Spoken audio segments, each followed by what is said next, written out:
Hello అండి big boss hello అండి big boss lovers అందరికీ కూడా welcome to my channel. So promo వచ్చేసింది, చూసేసారా అండి? మిగతా ఫస్ట్ 2 వీడియోస్ కూడా మీరు ఒకసారి చూడండి, చూడకపోతే నా ఛానల్లోనివి. సో ప్రోమో అయితే మీకు ఎలా అనిపించింది? నాకైతే చాలా నచ్చిందండి.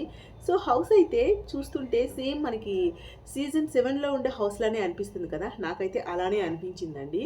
సో సేమ్ అలానే ఉన్నట్టు అనిపించింది, కొత్తగా అయితే నాకేం అనిపించలేదు. కానీ నేను ఆల్రెడీ ముందు వీడియోలో చెప్పినప్పుడు సిట్అవుట్ ఏరియాలో సోఫా ఉంటుందని చెప్పాను. సో సోఫా ఉంది, చూసారా?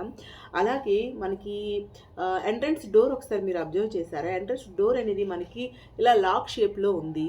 సో పక్కనే కీ కూడా ఉంది, బాగుంది, భలే అనిపించింది. సో రూమ్లో ఎక్కడ చూసినా 8 సింబల్స్ అయితే 8 నెంబర్స్ అయితే ఉంటాయి మనకి. అది ప్రతి సీజన్లో ఏ సీజన్ అయితే ఆ నెంబర్స్ అయితే ఉంటాయి. అలాగే మనకి సోఫా అనేది అంటే ఎవ్రీ వీకెండ్ కూర్చునే సోఫాలు కూడా మార్చారు కదా, చూసారా?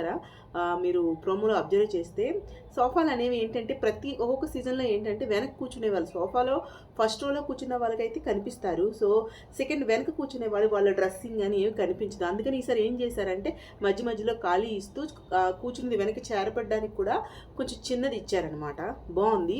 సో అదైతే భలే అనిపించింది నాకు. సో ఇంకేంటంటే సోఫా ఏరియాలో అలాగే ఇంకా ప్రోమోలో చూస్తే నాగార్జున సార్ ఎంట్రీ సాంగ్ అయితే బాగుంది కదా. సో అలాగే ఫస్ట్ మాట్లాడింది నాకైతే అనిపించింది, ఆ వాయిస్ విని బిజ్వాడ్ బేబక్ గారు అనిపించిందండి. సో అది ఫస్ట్ నాకు ఆవిడ వాయిస్లా అనిపించింది. తర్వాత మాట్లాడేటప్పుడు నెక్స్ట్ తర్వాత ఏంటి, నన్ను కనుక శత్రువుగా చూస్తే సంథింగ్ ఎనిమి అని చెప్పి శత్రువుదే టైటిల్ అని చెప్పి మాట్లాడుతున్నారు కదా, అదైతే నాకు ఆజే శేఖర్ భాషలా అనిపించిందండి. సో ఇవైతే నాకు అనిపించింది మాత్రమే మీకు చెప్తున్నాను. సో మనం ఏంటనేది ఈవినింగ్ చూసేవచ్చు, రివీల్ చేస్తారు కాబట్టి. సో నాకైతే చూస్తే వాళ్ళేమో అనిపించింది ఆ వాయిస్ బట్టి. నెక్స్ట్ ఇది సోలో ఎంట్రీ కాదు. సో నేను ఆల్రెడీ ఫస్ట్ వీడియోలో చెప్పా. సో ఒక్కొక్క కంటెస్టెంట్స్ కాదండి, డబల్ పంపిస్తున్నారు. సో 7 పెయిర్స్ లోపలికి వెళ్తున్నాయని. సో అదే నాగార్జున గారు కూడా చెప్పారు. సో అక్కడ చెప్పేటప్పుడు ఆ వాయిస్ వింటే నాకు నిఖిల్ వాయిస్లా అనిపించింది. సో దీన్ని బట్టి చూస్తే నిఖిల్ ఇద్దరు ఫస్ట్ కంటెస్టెంట్ అయినా లేకపోతే సెకండ్ కంటెస్టెంట్ అయినా అయ్యి ఉండొచ్చేమో అనిపించింది, లేకపోతే అందరికీ అలానే చెప్తున్నారేమో మరి. సో ఈవినింగ్ దాకా మనమైతే చూడాలి. సో ఇంకా ఏంటంటే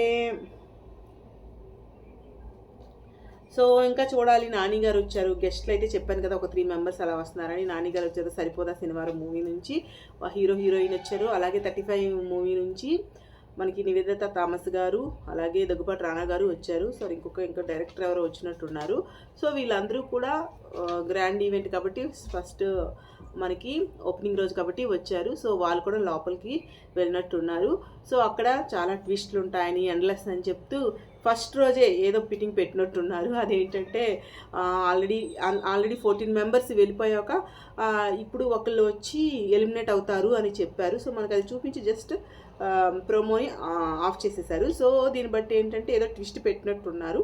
మేబీ నిజంగానే ఎలిమినేట్ చేసి ఇంకొకరిని పంపిస్తారా, ఏదో లక్కీ డ్రా అని, లేదా వాళ్ళని సీక్రెట్ రూమ్లో ఏమైనా ఉంచుతారా, లేకపోతే ఏమవుతుంది అనేది మనం ఈవినింగ్ వరకు చూడాలి. సో వీడియో మీకు నచ్చింది అనుకుంటే ప్లీజ్ అండి లైక్ చేయండి. నా ఛానల్ అనేది చాలా చిన్నది, ఈ సీజన్లోనే స్టార్ట్ చేశా కదా, ఒకసారి చూడండి నా రివ్యూస్. మీకు నచ్చితే ఫాలో అవ్వండి ప్లీజ్ అండి.